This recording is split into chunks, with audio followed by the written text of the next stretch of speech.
Hace más de 2500 años, un pequeño grupo de ciudades-estado enfrentó al imperio más poderoso de la Tierra. Persia dominaba desde Egipto hasta la India. Su ejército parecía invencible, pero en las montañas, los estrechos y las llanuras de Grecia nació una nueva forma de hacer la guerra. Esta es la historia de las guerras médicas, del sacrificio de Esparta y del ascenso de Alejandro Magno. Bienvenidos a Línea de Mando. De las guerras médicas al imperio de Alejandro.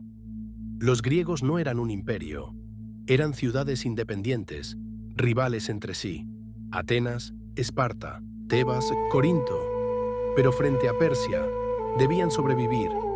En el campo de batalla, los hoplitas avanzaban hombro con hombro. Sus enormes escudos formaban una pared de bronce. Las lanzas sobresalían al frente como una muralla móvil. La fuerza individual importaba menos que la disciplina colectiva.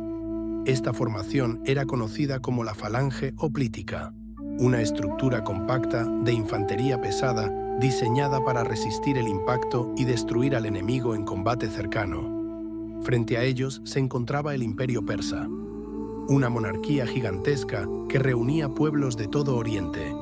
Sus ejércitos dependían principalmente de infantería ligera, arqueros y caballería. Los persas poseían movilidad y superioridad numérica, pero en el combate cuerpo a cuerpo, los griegos tenían ventaja. En el año 490 a.C., el rey Darío I decidió castigar a Atenas por apoyar la revuelta jónica. El enfrentamiento decisivo ocurrió en las playas de Maratón. Los griegos estaban en inferioridad numérica, pero el comandante ateniense Milcíades comprendió algo fundamental.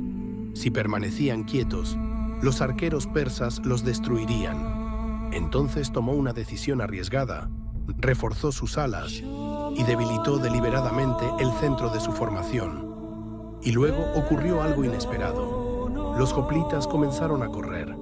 Cientos de hombres cubiertos de bronce avanzando a máxima velocidad hacia el ejército persa. La maniobra sorprendió completamente a los invasores.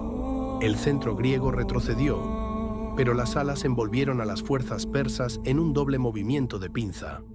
La caballería persa, además, había sido reembarcada poco antes del combate. La victoria griega fue total. Maratón no solo salvó a Atenas, también demostró que Persia podía ser derrotada. Durante 10 años, Grecia se preparó para el inevitable regreso persa. Y finalmente llegó. En el año 480 a.C., Jerjes I cruzó hacia Grecia con uno de los mayores ejércitos de la antigüedad. Frente a él, las polis griegas intentaron resistir unidas. El primer gran choque ocurrió en un estrecho paso montañoso llamado Termópilas. El rey Leónidas de Esparta entendió el terreno.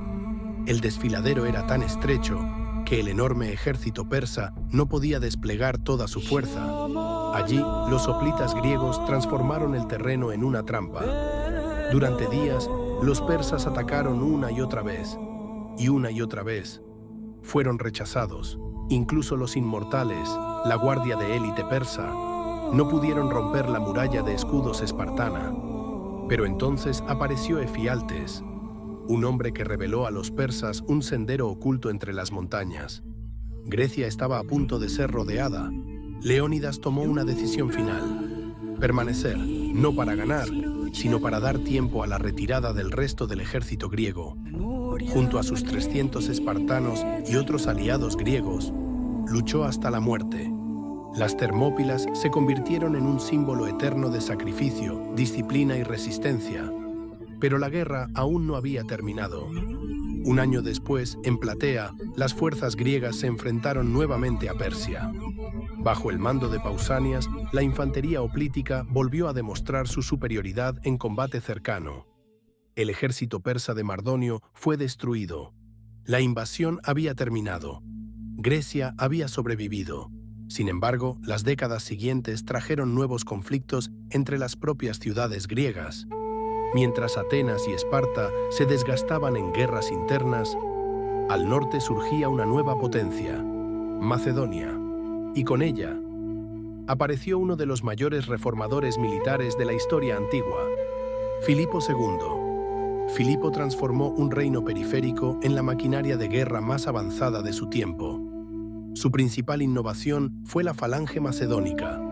Sus soldados portaban la sarisa, una pica gigantesca de 5 o 6 metros de longitud. Las primeras filas proyectaban sus lanzas hacia adelante, creando un verdadero bosque de hierro. Romper aquella formación era extremadamente difícil, pero la verdadera genialidad de Filipo no estaba solamente en la falange, estaba en la integración de armas.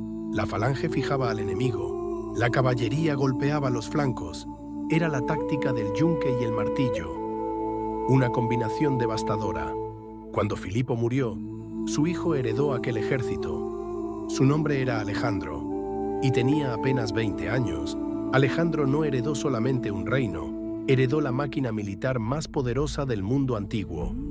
En el año 334 a.C., comenzó la invasión del Imperio Persa. La primera gran batalla ocurrió junto al río Gránico. Alejandro lideró personalmente la carga de caballería atravesando el río bajo fuego enemigo. La victoria abrió las puertas de Asia Menor, pero el enfrentamiento definitivo llegaría años después, en Gaugamela.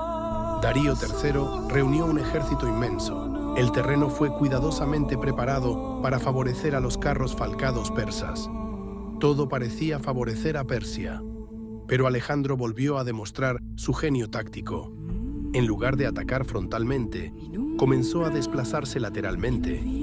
Obligó al ejército persa a moverse y perder cohesión, y entonces apareció una brecha. Alejandro no dudó. Cargó directamente hacia la posición de Darío. La visión de la caballería macedónica avanzando hacia él provocó el colapso persa. Darío huyó, y con él cayó uno de los imperios más grandes de la antigüedad. Las campañas de Alejandro expandieron la cultura griega desde Egipto hasta las puertas de la India. Pero además, cambiaron para siempre la historia militar. Las guerras médicas demostraron que la disciplina, el liderazgo y el uso inteligente del terreno podían derrotar incluso al enemigo más poderoso. Filipo perfeccionó la guerra combinada, y Alejandro llevó esas innovaciones hasta el límite del mundo conocido. Grecia no solo sobrevivió, cambió la historia de Occidente. Esto fue Línea de Mando, un análisis de historia, estrategia y conducción militar presentado por Magnus Strategic. Quédense para nuestro próximo capítulo.